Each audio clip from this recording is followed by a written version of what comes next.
Canon. Huh. That works perfectly fine today. Welcome to today's live stream. Hope you're doing well. Let me put on my camera.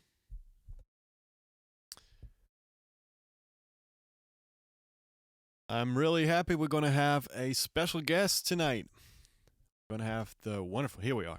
We're going to have the wonderful Martin Miller with us tonight. And I'm really excited about this guest. You know that we spent a lot of time together creating wonderful YouTube videos, and I'm really happy that he's available for this live stream today. Once again, if you're watching this from Instagram, go to my bio, check the YouTube link. It'll lead you to the live stream we have on YouTube. We have much better sound quality, much better video. So go and do it right away. And we're live on YouTube now. Nice. So as always, let me play the jingle one more time. It's Benni's live stream. Broadcasting live every night, 9 p.m. Central European Time. Thank you so much. Yes. My trusty jingle. I love it. And as always, please subscribe to my channel, hit the bell button if you want to be notified about new videos that I put out and new live streams I make every day, 9 p.m. Central European Time. So let me play the jingle one more time just because I love it so much. Benni's live stream. Broadcasting live every night, 9 p.m. Central European Time. Yeah.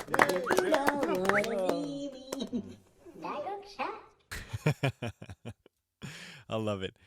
All right, so let me call my special guest for today, and let's see what we're going to do. I don't know yet. I think we're just going to have some fun. Maybe we watch some videos together. Maybe we discuss some favorite moments of ours while shooting these videos. I don't know. And, of course, we're going to answer a lot of questions, hopefully, so make sure you leave a comment with whatever you want to know. And so let's just call Martin.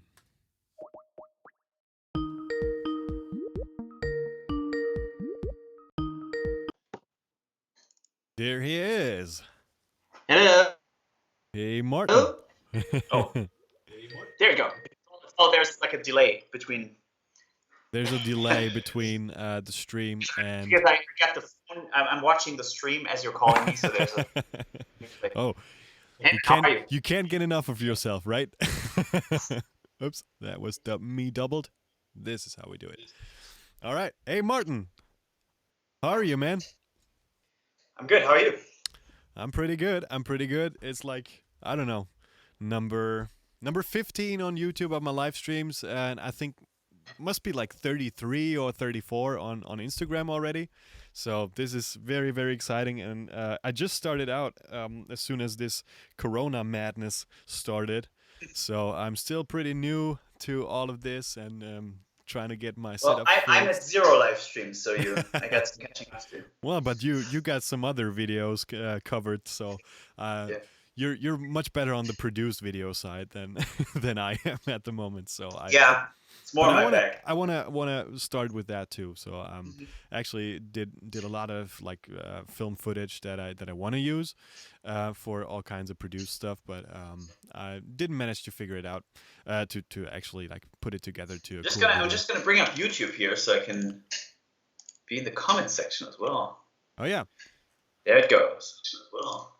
Yeah. All right. So we want to make sure. Cool. We want to make sure to answer a lot of questions today, and also I don't know, we can do whatever. So this is like the beauty of my live stream. Nothing is planned, nothing is scripted, nothing is like unreal. We just have the real life experience. And first thing I want to know, how has this Corona situation been affecting you as like in your daily work or as a musician, as with your creative stuff? I know you're working on your record right now. Did you have any like throwbacks in that due to the coronavirus, or let me share your experience? I mean, no, not really. I guess I'm lucky because like there's always different phases to what I do. So there will be a phase where I'm predominantly touring or gigging, or there's phases where I'm predominantly teaching. And right now it's a phase where I'm predominantly making a record, which is a solitary endeavor anyway. Right. So to be fair, the corona hasn't really affected it all that much, at least that in the sense of how I'd be making the record. So I would be still sitting at home minding my own business. However, it did affect my business in a way that, for example, my Patreon figures went down. Sales of certain products go down because, you know, if people are low on money, which they understandably are in the situation, the first thing that has to go is those kind of the other luxury expenses like buying guitar-related products and those types of things. So yeah, that is suffering. The income side is suffering. But as far as my lifestyle is concerned, being locked up and making music, it honestly hasn't affected that. Yeah, I know that your area was one of the first to actually like really lock down, right? So Saxony is doing pretty well. We're pretty much all of the cases are healed by now. There's only a handful left that aren't considered healed. Did you have a lot of cases in your surrounding, like your family members, or no? Zero. Okay. Knock on wood. No. Okay. I was coughing for a while. I thought I had it. But... Okay. I was pretty sure I had it too, but yeah, you never know. I know people maybe that I did have it and I fought it off. I don't know. Right. I know a lot of people that were positive, but they didn't really have like any symptoms at all. So they ended up being in quarantine because they just wanted to be sure to not carry it around anymore. That's the thing. Yeah, that's the thing. And then cases, I may have had it, but I only had the cough as a symptom, which went a couple of weeks. So that, but I'm also a highly allergic person to all sorts of different things. So now that it's becoming springtime, so I would be coughing anyway. So who knows? That's a very difficult time of the year. I know. My brother's suffering from that too. So big time. And I cannot go to the doctor and get my shot, unfortunately. Okay. For a long time because we were too scared to go. Right. Yeah, I hear you. Yeah, but it's really ridiculous. Like as I said, some people around me that they had it, and like the one had nearly like no symptoms at all. The other one was like nearly going to hospital. That's really strange situation. And well, I got a father of 68 years age, 69 years age later this year, and he's had a stroke. He has had a heart disease. He's had the whole 9 yards. So we got to make sure to keep the guy clean. Right. I'm staying away from him. Same goes with my dad. My dad is 67, so and he also has some health issues, but not dramatic, but not as dramatic as a stroke or something like that. But still, like his immune system is so I don't know, so down from all the medication that he needs to take, and yeah, I mean that's a high risk. There's somebody in the chat saying allergic, coughing, and slightly hypochondriac. So I definitely thought a couple of times that I had it. That's me, basically. Well, that's the story of my life. I get to know a lot of people like that lately. And this one actually saying is my neighbor, so stay away. All right. So why not take some questions out of the comment while we're actually reading the comments? So let's go with the YouTube questions first. So Francesco Rubini asks, how did you guys meet? So I think it must be music show in Frankfurt 2011, right? Yeah, I think Nico Schliemann, our mutual friend, introduced me to you online. So I knew who you were because he sent me some of his recordings and he would point out, oh, there's this great young bass player that I'm working with. I remember. So I remember by the time we first met. I remember we were chatting on I don't know, Facebook or so when I still was living with my parents. So that must be like 29 or something like this. So I moved out. I think I met Nico in 2009, 2010. Yeah, it may well be. Yeah, it may well be. Well, I moved out. I have a folder in my Dropbox that says, I'm not kidding, there's one Where is it? I have some folder with some recordings of you that you wanted to do at the time or something. Oh, really? Yeah. Oh, I God. cannot find it right now. But there is a folder somewhere. Oh, God. Oh, God. Never play it. Yeah, it's from 2014. Okay. Yeah, Yeah, there are 4 demos on there from 2014 Oh, nice. that never came to be. Oh, man. I think I know about those demos. Are they called like Benny 2014 01? Yeah, number 1 to number 4. One is at 86 BPM, the other one is 80, the other one is 98. I'm actually pretty sure one of them was going to be Starstruck. One of my songs from the record. But I'm not sure. It must be like a very baby version of that. So Cool. I need to check them. All right, yeah. So I think I think he introduced us at the music show in Frankfurt, and that must have been like, I don't know, at least 2011 or so. So that's when I first met you in person. That's when I first met you in person, I guess. Yeah, All and right. we didn't play until 2016. Right. So the little wing video, that's actually the first time we played together. Right. That's actually the first time we all played together, right? Yeah. Did you play No, with I played Felix with before? Felix before. Okay. And with Marius for a very long time. Yeah. Tell us a little bit about your background story with Marius. You've been known each other for a long time. I know that. Yeah, we've been friends since we I'm were sure 17. all the people wouldn't know about that. Yeah, we've been friends for more than half of our lives. We got to know each other when we were 17, and it was at a local music competition, Jugendjazz. Oh yeah, in Saxony. I took part in that too. and I was the only guy playing fusion there, and he was the only guy playing rock organ. All right. So we bonded immediately. Okay. Continued to work together through the years. So yeah, I have known Marius forever.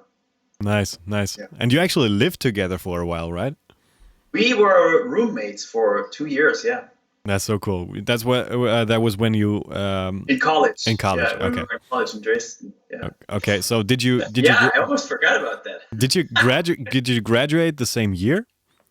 No, I was a year earlier than him. Okay. All right. He was under me. Under you? Yeah. Nice. Started a year later than I. Yeah. Okay. And our birthdays we were born 2 days apart from each other. He's 2 days older than me. Okay. Same year? Yeah. Same year, yeah. Same year. Wow. He's literally 2 days older than me. That's really cool. I didn't know that. Okay. So let me find the next question here in the YouTube chat.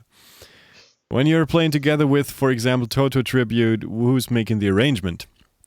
Well, that is going to be Martin.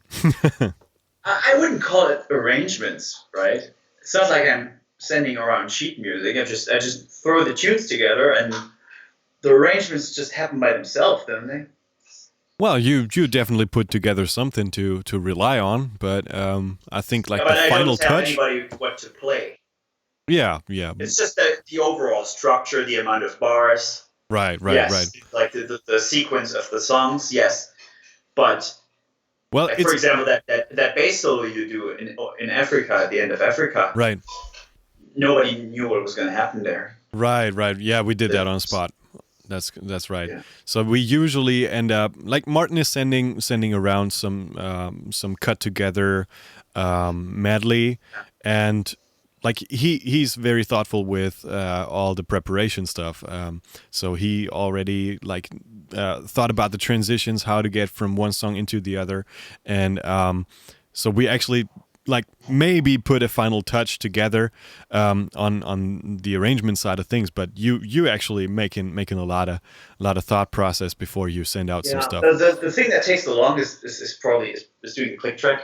Right, and that he usually does especially that with a Queen medley where you have all the speeding up, the slowing down, and oh my god, that was just freaking insane. I was actually matching the click track to the original a middle section of Bohemian Rhapsody, I was matching the click to that, so it is the exact same tempo as the original. That's so That funny. was pretty crazy. That medley has like there's hundreds of tempo and time signature changes in it. Oh, Even though God. it doesn't sound like that, but the click track looks like a freaking spider web. And one thing I gotta say, Martin usually does that a day before we actually record that. So he prepares the click track right after we arrange that, and that's usually a night shift itself, right? Yeah, so I like to play it with the band first, and then make Sure. the click track. With Queen, I had to do it before because it was too much work. So Right. but yeah, the Police medley, we played it the day before, right? We played it. We Yep. played through it like once or twice, and then I made the click track for it Yep. overnight. Yeah.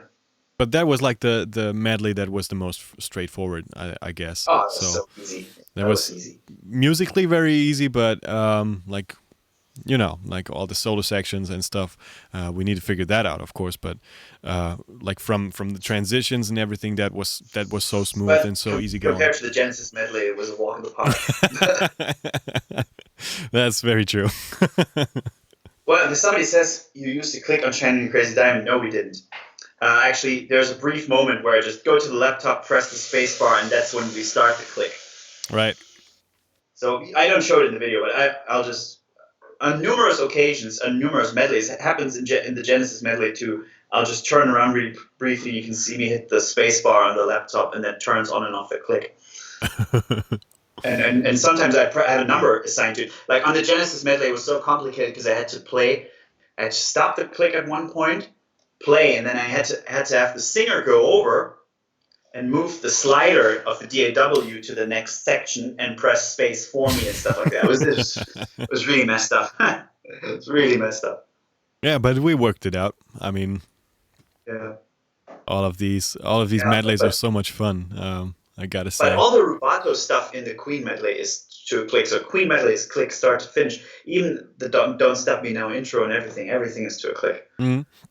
I get asked pretty often why we are using click at all. Maybe you can explain that in a sec. Maybe you came up with a different explanation. For me, it's just too risky because potentially we first of all we don't rehearse ever. We basically rehearse on the job and then record it straight away. So the risk of having a bad tempo choice messing up an otherwise amazing take is just too high. That's true. Tempo is such a thing if you're not really used to playing those tunes. So it's better to work it with a click. And most importantly, I'm always scared that something is there's some problem going on with the camera, on the camera side of things. So if push comes to shove, we could potentially use a section or even a camera shot from a different take or something. Right. That has rarely / never happened, I think. Well, there was this one time, right? I don't want that to break the project. So yeah, so click it is. Yeah, but there was this one time, right? Yeah, there was this one time when during the Genesis medley. If you watch till the end of the Genesis medley, there's actually an outtake where the power cuts out. Yep, that was so phenomenal frustrating. Take wasted. That was like the best take we did on this one, and all of a sudden, like the power went off. So all the cameras on energy were shutting off. So there was no possibility to actually rescue some, right? There is one B-roll shot in Rosanna. Oh, really? I think in the Totem. I think there's one B-roll shot of Matthias in there that is not the actual one, because this happens quite a lot. There's like a minute of Andre's camera. The main camera is just missing. So it's just crapping out, and he had to run get a new battery or something or a new SD card, and he just didn't film for a minute. But I had to show the lead vocal. So luckily we had a click track. Could put that other shot in there. So, yeah, right. So for those types of things, it's good to have it on click. Right. It can potentially save a project like that. Right. All right, so let me skip through the comments. And also I might mention, since again we don't rehearse, so it's good to have a few pointers and cues on the click track, for example. So So sometimes the click track will say something like guitar solo 1, 2, 3, 4, and that's guitar Arrangement solo. for dummies.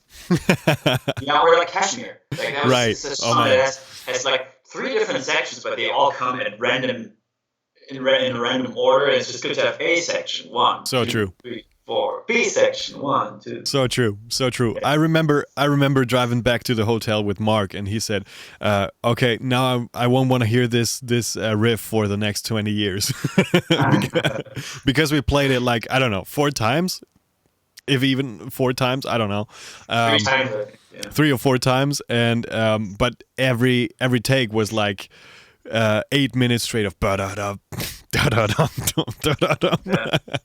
It's so cool. Man, you gotta be professional. You gotta just do it. The Right. audience doesn't care. They just need a good take. Right. No, it was a lot of fun. I love Kashmir, and you did a beautiful And, job on the vocals take we too. used was the last one, so it was we Right. already did a lot of da da da da da da by the time we got to the We final we take. perfectionated that, just that. Yeah. Nice. All right, so Delirious User asks, can we have a non-studio recording with all you guys during quarantine sometime? I understand I'm asking for too much, though. That's not really necessary, I think, because we got enough footage for another 10 months. We've pre-recorded a lot of stuff. Right. So we got some stuff with Paul Gilbert. We got one more video with Josh Smith. We got Right. I think one more video with Tom Quayle that is not released. Right. Yeah. I think we And even got some of the very first session that we did, right? I think there was there's maybe 1 or 2 songs that aren't too great. okay. We'll see. Maybe one day. We do have an alternate take of Purple Rain. That would be an interesting one. Right, we did that 2 years ago, but we didn't put it out, right? 2018. Yeah, exactly 2 years ago. Yeah, we were waiting for a special guest to be taken. Yeah, at the time I thought, well, this could be such a killer video that it would almost be a shame to not have a guest for it. Right. That was before we started bringing on guests regularly. So That's very and true. then, yeah. So I think we did the right thing in waiting it out and have Mark join us. But maybe one day just release it as a alternate take or something. Why not? And by the So way, we got enough stuff. We don't need to be doing non-studio videos. We can just keep the stuff coming. Plus, I think it wouldn't be the same if we're not in the same room. It just wouldn't be as much fun. that's very true. I gotta say, this is always so much fun to just get together and setting up everything. And this has become such a, I don't know, like such a regular thing that I think everybody's looking forward to just get back together. For 3 days. I don't know. You see it. If chances are we might not be able to bring an overseas guest over for the next time. Right. But I mean, we can get together. We could just all get tested and get together. That would be cool. Maybe not my father. That would be a bit risky. Mm. But us young folks, we could get together and do a session in 3 or 4 months. It would probably be possible. I'm not really sure if I'm gonna hit a stage like the rest of the year. I'm really not sure. I'm like completely living from live music, but since the virus broke out, I don't know. I'm not really sure. Not till there's any medication for it. I think we won't be able to play any major concert till the end of the year. I'm pretty sure about that. So I don't know. I just hope we. For me, it's just really important. We got to keep the videos coming so this project doesn't suffer from it, because it would be a shame. We built this for almost 3.5 years now. True. No, I'm very thankful. I'm very thankful that we still have footage left that we can put out, so we can actually have this presence on YouTube at least. And maybe we had some concerts set up already for April. Actually, we were planning on doing 2 shows, and then we were actually planning to go on tour in fall, which probably won't happen either. unfortunately. But we'll keep on working on that. I'm pretty sure someday you're gonna see us live on one stage. and, In the meantime, we'll make sure. So I think in 4 months we can easily get together. At least the close group of us few should be able to get together and do some new stuff. That would be really, really cool. Yep. I'm really missing that. I have some nice ideas for new things that I want to do, but those will be those are top secret for now. Okay. I'll tell you. Why not answer a question of mine in the meantime? Tell us a little bit about your record. When do you plan to bring it out? When it's done. That's all I keep saying for now, because I'm one of those people that with my first record I went around. It's gonna be released soon, and 4 years later, nothing. So I'm gonna just take it slow and finish it up and then announce it. But realistically, I would say 4 to 6 months from now. Oh, okay. Should be definite, if not earlier, but you never know. So. I'm in the stage of, like, all the songs are done. I mean, you can listen to the record from start to finish now, and it sounds pretty good already. Cool. It's just the final vocals and lyrics missing at this point, which I'm working on. I got one song completed with vocals and lyrics. Nice. A few more to go, and then here's the bottleneck, though. I want to make a really kick-ass video, a real nice music video for the record release. And I can only do that if we can get together. Okay. So tell us a little bit about the style. Is it going to be comparable to your first record, or is it going to be like a little different? It's very different, actually, I think. Okay. I mean, it's kind of the record I always wanted to make. My first record was an instrumental guitar record, which, as a guitar player, just kind of need to have it. It's a bit of a necessity. Right. And while it was a great record, and I was putting a lot of effort into it. It was great for what it was at the time. It was not not the record I always wanted to make. Okay. It's like something that I kind of slid into, if you will. And this second record, my first vocal record, is actually the record I always wanted to make, but never had either the resources or the ability. And now that I started singing myself, it opened up a whole new avenue for creativity. So I always listened to music vocals my entire life. That's kind of my thing. Cool. And and with this new record, I can really express myself creatively. And I would say it's a progressive rock, light progressive metal record with a modern edge, but with a strong emphasis on nostalgia. So it has a 70s to 90s vibe to it. All right. So is like your first vocal record, is that especially challenging for you, or? By the way, somebody's complaining or pointing out that I have a slapback echo going. Is that true?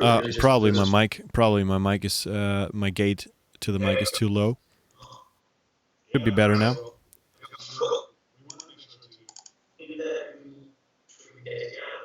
Yeah, I sound like Elvis. Well, I wouldn't complain sounding like Elvis. I could. Do I need to use the headphones? I can turn down the. Oh no, I figured it out. Right. Somehow Skype was fed into my sound card as well. So now I only have one source. Nice. Oh, by the way, kind of funny. You see this behind me? Yeah, sure. There, this is hard. So here we go. The percussion right there. Yeah. See that? I sent Benny a demo recently. Not a demo, it was actually finished. Had all the instruments on. Benny pointed out, well, that tambourine sounds like a loop. I was like, dang it. So I ordered a bunch of percussion and started recording percussion. Well, the guy listens to me. What else should I say? No, it's true though. It was true. I didn't want to believe it, but you were completely right. It cheapened the product. It's incredible. I recorded a lot of percussions, even by myself, or I hired a wonderful percussionist that I know here from Ulm, Christoph Scherer, who's he's an incredible percussionist because he really feels the situation. And ever since I recorded with him, I was completely aware of the fact that percussions need to be recorded and they need to sound as organic as possible. All these loops from stylists and stuff, they're really, really good for writing and all this kind of stuff. But when it comes to recording, this adds like something very, very, very nice on top. Well, it was interesting for me. I like some of the consistency the loops bring. Right. So what I did now is I actually recorded my shakers and tambourines and layered them on top of the electronic loop, and that kind of gives the consistency and the fatness. And didn't you get some flams here and there? Didn't you get some flams here and there? Yeah, I gotta smoothen it out here and there a little bit. Yeah. What I do anyway with the percussion, I did it with the loops. I like, for me the drum performance is king, so I take whatever the percussion performance is and kind of adapt the timing a little bit to the drums. Yeah, so it follows the drums. That's a good way to do it. That's a really good way to do it. I don't want to quantize the drums, because that is too harsh. That's too much of a surgery to the music. Yeah. Well, it depends. If you like have a very quantized loop going on, and that actually makes the song, so why not? Yeah. But not for the type of music I do. Right. Yeah. Cool, man. Which has music I made has a tendency, or it can be very sterile anyway if you're not careful. So if you then also quantize the hell out of it, then any life is sucked out of the music. Right.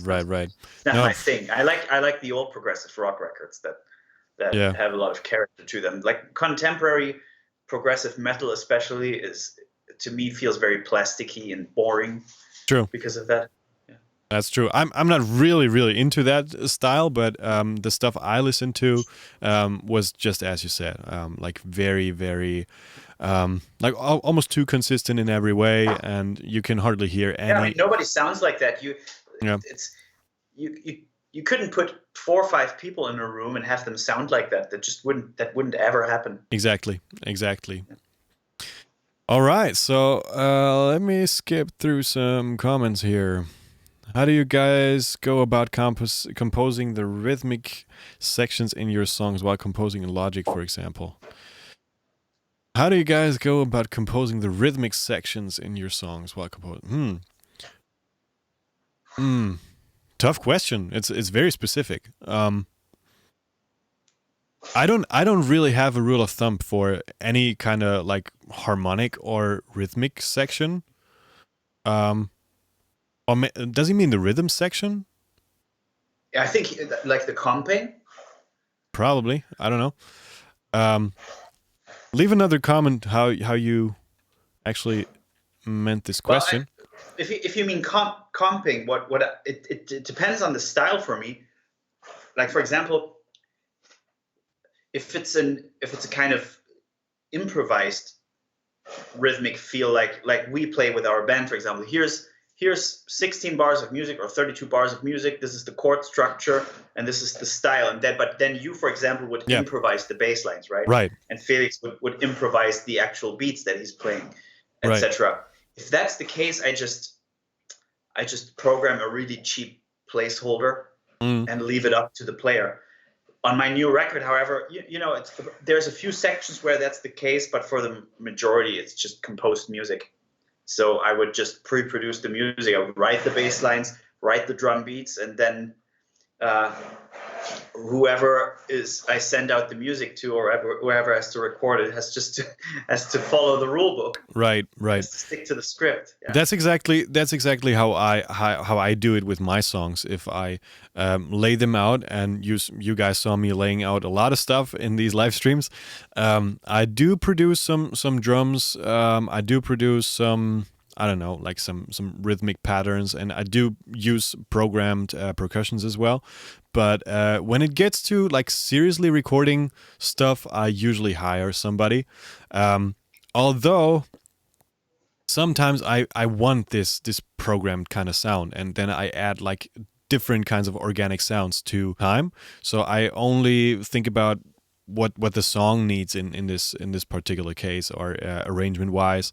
So I think that's always the most important thing to do. Decide each song, what each song needs, and then just go for it. And if you have the luck to have wonderful musicians around you, why not do that? What could go wrong? You could still go back to something yeah, something depends on what programmed. you're doing. Like in my case, my new record is all live band. So Mm. And I think the most important thing about that is to have like a pretty clear defined vision of what you're going for. If you're going for a very static kind of record, you're fine with program stuff. If you want to go for something that breathes and has a lot of dynamic differences, go for a live band recording. I mean, to me, it's all yeah. It's like I love electronic drum loops, and there's actually a few electronic drum loops on my record as well. yeah, Like sometimes layered on top of the acoustic drums, but Mhm. sometimes on their own. right. And like the only thing I personally don't like is if you have programmed acoustic drums. That's what I'm not into. If you're going to go for programmed drums, make sure they sound like programmed drums and are not a cheap replica of what a real drummer would be doing. Right. Okay, so where did you use to click on Shine on Crazy 9? Well, no, we didn't. Both of you have given lessons. What are the essentials you try to develop in your students, and how do you do it? Good question. Here from J.R. Valor. Oh, there you go. It's on the screen, right? I always think about what the student needs the most at the moment, and I always want to bring in the topics that he's or she has been working on lately. So I don't really have like a straight concept that I use on every lesson that I give. I always go for show me what you're working on right now, and show me where your obstacles are, and I can try to help you to overcome these obstacles. How about you? Well, for me, it's just really important. First of all, when I went to music college, and our music college was not even a very heavy case of that. I always in the German music college scene, it's very common to be very judgmental of certain styles of music. That's true. To put values to certain types of music over others, and I kind of suffered from that general attitude. Me too. By the way. And I want to absolutely make sure that I'm not one person to contribute to that, and have this kind of or instill this feeling in somebody that somehow their music is of lesser value than others. So that's first. I try to kind of make my lessons independent of style. Mm-hmm. So I try to keep style questions as far away from lessons as much as I can, and focus purely on the fundamentals that are equal, that are the same for all the styles of music. So what I try to do is I try to have somebody gain a really strong foundation, harmony, rhythm, technique, tone, and all those other kinds of things. Then they go out into the real world and do whatever they want with it, and that I don't care about. So I try to teach the things that are common to all types of music. So your teaching approach would be more like a general kind of teaching approach. So you teach, unless somebody has a very specific question about a certain style of music. Okay. That's interesting, because I'm usually like the way of learning, like basically with everything I do and I did in the past. I found myself learning very, very effectively when I just tried out something, faced an obstacle, and did everything to overcome this, because I thought this was very much going into my system for like the long haul. And I think that's very interesting approach as well, because you're always having something to how do I say, like to use it for, and you actually have a reason to learn that and a purpose in learning. So I I've never been really good with like studying scales like crazy and do all that kind of stuff for hours and hours just to get it into your muscle memory. So I always was looking for I don't know, like a more intuitive way of learning. So for example, I heard a melody or that I liked, or I heard a solo part that I then transcribed if I liked it, and then discovered like the name for this as a scale or whatever. But that is not in conflict with what I do, because what I would want to teach my student is to show them how they can do that themselves. Right. So show them how to transcribe something, how to put it on the neck, and how to get it out of their own instrument. And then they could go out and transcribe whatever they want to get it into their playing. But I'm not the one to tell them, you should transcribe this, you should transcribe this, and it sounds like this and sound like that. I just want to show them how to transcribe so they can then make a decision of what they want to absorb and what they don't want to absorb. Right. From a stylistic point of view. Okay.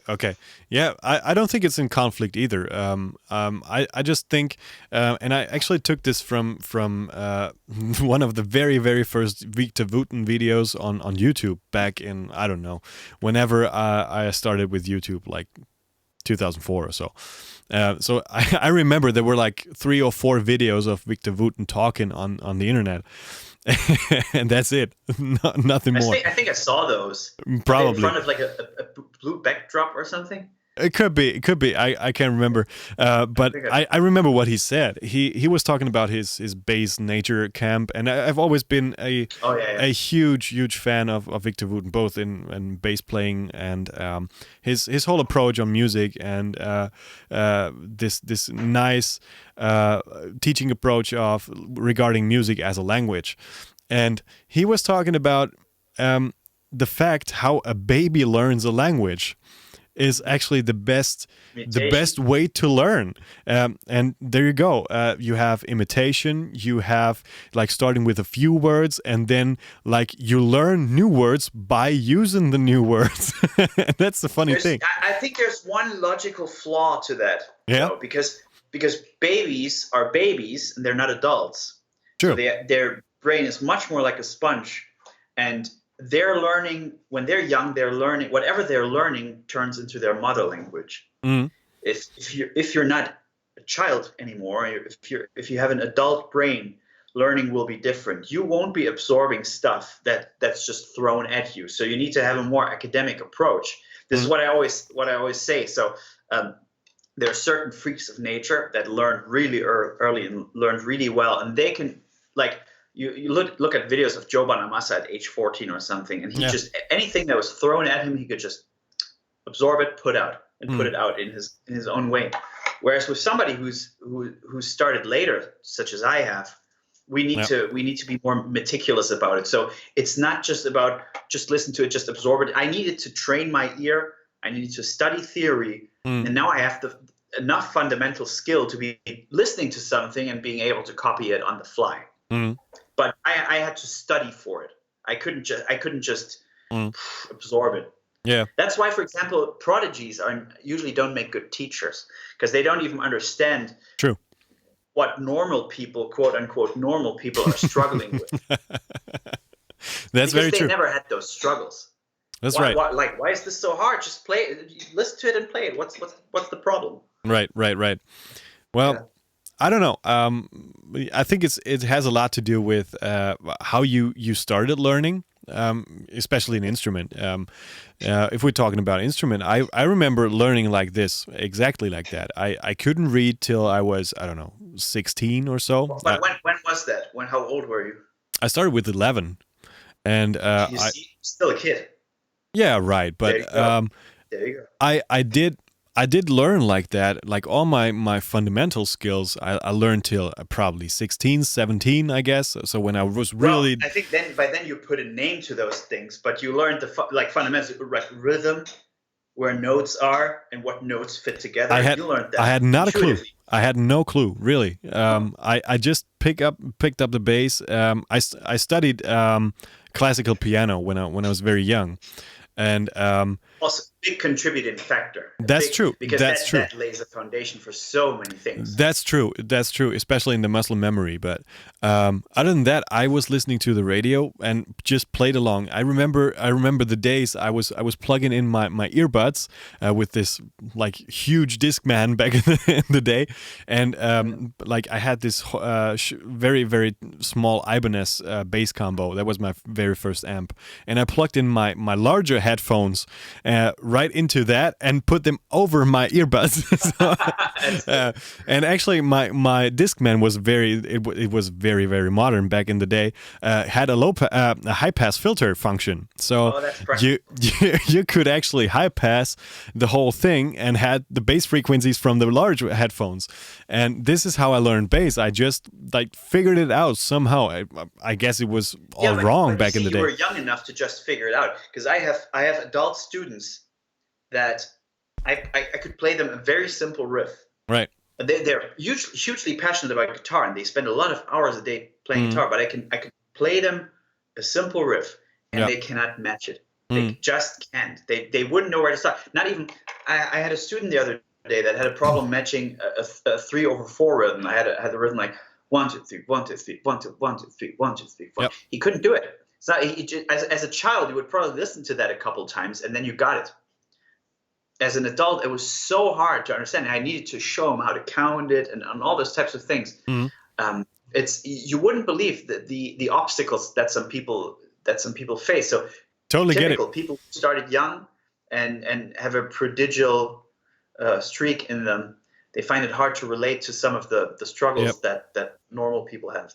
Yeah, I'm pretty sure this has something to do with the way our school system is set up, because we are actually forgetting these things. I know a lot of people that speak multiple languages, and I did talk to them about this topic too. So they told me they always had a very very playful way to start out with the language, even though they were adults back when they started another language. And I think, but sorry. And I think this has a lot to do with like our general learning approach that we learn in school. So you remember we needed to learn everything about a certain topic before we actually first discussed the reason why we should learn this or where we could apply these things that we just learned. So I don't know. Our brains, I think they're a little abused from what they're actually capable of. I guess finding a middle of the road approach is probably the healthiest. Like, for example, think of this: if you were to learn Japanese, for example, I could say people say the best way to learn a language is to go to where they speak the language, right? Right. First of all, I never lived in an English-speaking country, and I speak pretty fluently. So I learned academically, and then I went on forums back in the early 2000s and late 90s. I went on internet forums and started interacting with people. So I started writing, and my English became really good. It became so good that it was better than my teacher's English, who was probably exposed less to the English language than I was. So what happened is I got myself a certain academic grade, and then went out into the world. It was just forums, right? But it was real application of language, and then got better at it. However, if I were to learn Japanese and I would move to Japan right now, I could live there for 3 years and still not understand a word, because I have no entry level. I have no base of reference where to learn. If I were just to expose myself to the language, it would still sound completely foreign to me. So you have to kind of pass a certain threshold. Somebody has to give you a couple lessons.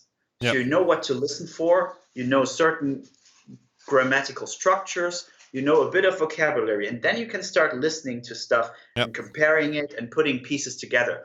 So I think you need to have a certain entry level of academia if you learn something as your second language, not as your mother language. Mother language is different, but but music is not our mother language if we start as adults, so it's our second language. True. You need to have a certain academic entry level, and then you expose yourself as much as you can and take it all in. So what I like to do is get people to that level where they can go out into the real world and Mm. and improve on their own. That's such an interesting topic, I think, because so many teachers have different approaches on their teaching style, and there's no really right or wrong, as long as like the results speaks for themselves. So I don't know. There's a lot of I can speak for the guitar world. There's a lot of bad teachers out there. Oh, I think there's a lot of bad teachers in the whole world about any kind of thing. Anything, yeah. that I think there's more good guitar players than there's good guitar teachers. Yeah, that is my honest opinion. I've met a lot of very, very good guitar players. I've met very few great teachers. I gotta say, I was very lucky. I went to the local music school and had a wonderful teacher. He was really, really like, how do I say, like very, very experienced with his stuff, and he had a very, very nice style of teaching, and he wasn't like no virtuous bass player at all. He was a very, very good bass player. So and he was able to teach that in a very nice way too. So I got lucky, but I know that if he I don't know, if he wasn't the teacher he was, I think I would have lost my interest in the instrument much earlier or much faster. But he actually kept me to keep learning and giving me stuff that actually fascinated me back in the day, and that I could learn, and that I mean, as a teacher, you can make or break a student. Like you can put somebody on a path to where they could potentially make an instrument their job, or you could throw them off so much that they will never want to pick it up ever again. That's right. Some serious responsibility there. I had that too, but only in college. the least place where you were expecting a teacher like that, right? Yeah. Ah, man, the music colleges, and I work at a music college, but they're not a black and white issue. That's true. It's a complex subject matter. That's very true. And actually, I suffered from the same thing you mentioned earlier, that a lot of styles are valued. And me, coming in as a mostly electric bass player, studying jazz, and like having all these jazz kind of nerds that wanted me to learn upright bass as fast as possible, so they could call me for gigs in front of like 10 people. So, and I was always, I loved the instrument, and my teacher was really, really good, and he did all the classical stuff with me because that's the best way to learn upright bass. But I gotta say, you will undersell yourself, but you're very good at upright bass too. I just recently sold my upright bass because I haven't touched it for 2 years and 2 years plus. So, but you did record some upright bass for me. Oh, that's true. That's true. It was excellent. Well, studio is something different than live, right? Yeah. You always have another shot. Okay. So let's continue down the line. I figure that beginning is completely Okay. He's still talking about the Pink Floyd. By the way, I just heard your recording for Marcel Schächter. We're on the same record. Oh, yeah. You sounded absolutely amazing. Loved your solo. And he was blown away. Yeah, it was a cool tune, too. It's totally my style. Yeah, I know. Style. Love it. I connected with the song very easily. Yeah. So did you guys like hooked up some Genelag kind of deal or anything like that? Not yet. At the moment, I need the cash. Like everybody does at the moment. Yeah. Okay. Macletieri was great with you guys. Let me to Snarky Puppy. Oh, you didn't know Snarky Puppy before? Wow. Snarky Puppy is the shit. Live shows. Where would have that happened? This would have been in Nürnberg and no, not in Nürnberg. In Plauen, where we record our videos, and Plauen in Regensburg. Regensburg, right? It's in Bavaria. You got to keep me informed about the live shows, Benny. Guido here. Martina just wrote in the chat that because she says food is ready. Okay, so let's do one more question and then we close it out. Yeah. Just to answer this question, I'm live every night, 9 p.m. Central European, for more than a month straight now. Wow, can't believe it. And I do all kinds of topics. Me on every platform here. That food is ready. Nice. Have you changed your approach to preparing the recording sessions as you've done more and more? I think I did. Yeah. How about you? I did too. Definitely. I was kind of like prepare everything the day before we start, and now I'm pretty well prepared. Yeah, same here. Yeah, you've been prepared anytime. I mean, no, not to the same extent. Like in the past, I was really not happy with a bunch of performances, which why I kept some of them to myself, and that hasn't happened in a long time. I see. Yes. So actually, I actually had a few dreams in the past year. So I had some nightmares. Really? Where I would show up at the session and wouldn't know what to play. So I started preparing really early, really thoroughly. So how did we react in your dream? Did we kill you on the spot? I don't know. I wake up before anything bad happens, but it gives me major anxiety. So yeah, I try to start really early, even easy stuff. I used to be like, yeah, I'm just gonna wing it. I'm just gonna do it on the spot. And nowadays, I'm just gonna play through all the tunes before and just make sure it's all. Well, I gotta say, you play most of the stuff by heart, so that would be really, really hard for me to. Because I suck at reading. That's You're a good reader. You're a very good reader. I became a pretty good reader. I was a horrible reader. And as I said, I couldn't read until I was like 16, 17 at all. That was giving me some embarrassing moments here and there, I tell you. Back in the day, like school band, and he was handing out the chart, and I was, okay, I just improvise whatever I hear. I'm a typical guitar player. I suck at reading, so I have no option but to prepare. Yeah. But you and Marius, you are like playing the most by heart. I mean, that's very, very fascinating to me. Well, it's kind of we spoke about like strong fundamentals earlier, like the Police medley. That's a very interesting one. That one I did not play a single time before we recorded it. Really? The only thing I did was put the MP3 together of the arrangement, and that made me listen to it so many times. I just kind of figured out, that's that chord progression, that's that chord progression. Yeah. And it's kind of in my head imagining how I would play it. And then when we came to record it, I just played it. I figured it out by ear without an instrument. Yeah, I mean, I talked to a student of John Patitucci the other day, and he was telling me about the very same thing. So he was practicing only in his mind. He got a piece of paper, reads the chart, and he was imagining himself just like doing that on the neck. That's what I do. Minus the sheet, I just listen to it and think about how I play it. So I just maybe take the first note. Okay, it starts in C sharp, and then I take it I use my relative pitch abilities to go from note to note. Nice. Yeah, that's a great way to learn stuff by heart. So yeah, and I just know, for example, that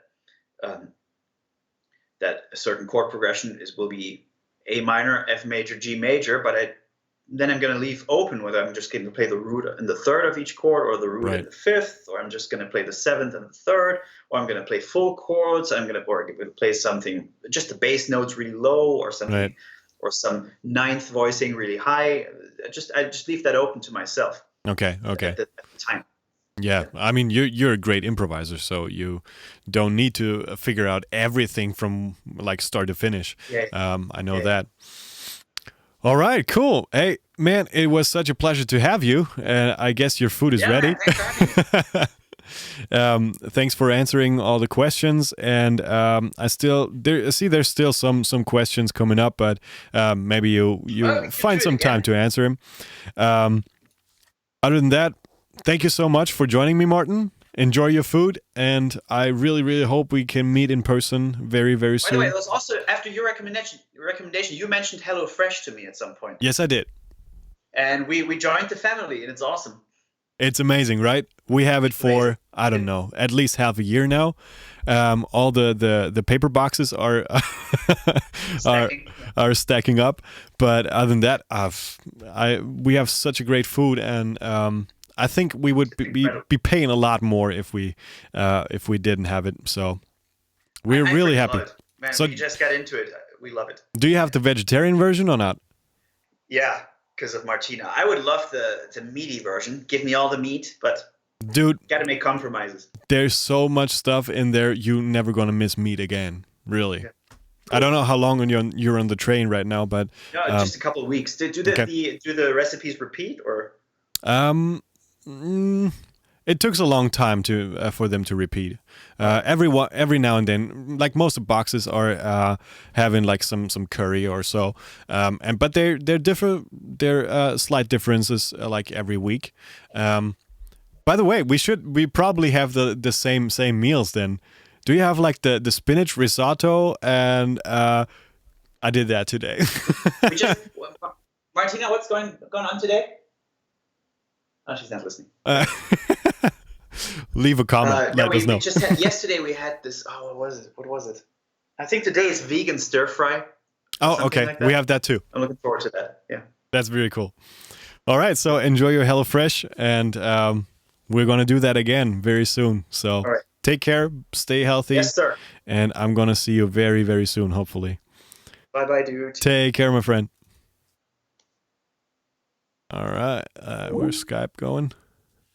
Here we are. Boom. That was cool, right? That was so much fun having Martin over for a little Q&A session. I didn't pay attention to all the Instagram questions. I'm sorry about that, but it's been so much fun. Thank you so much for tuning in to Benny's live stream for today. And I guess I'm going to see you tomorrow. It's Benny's live stream. Broadcasting live every night, 9 p.m. Central European Time. That's right. Tomorrow, 9 p.m. Central European Time. Thank you so much for tuning in. I'll let you know what we're going to do tomorrow. And as always, stay healthy. Stay tuned for another live stream. See you tomorrow.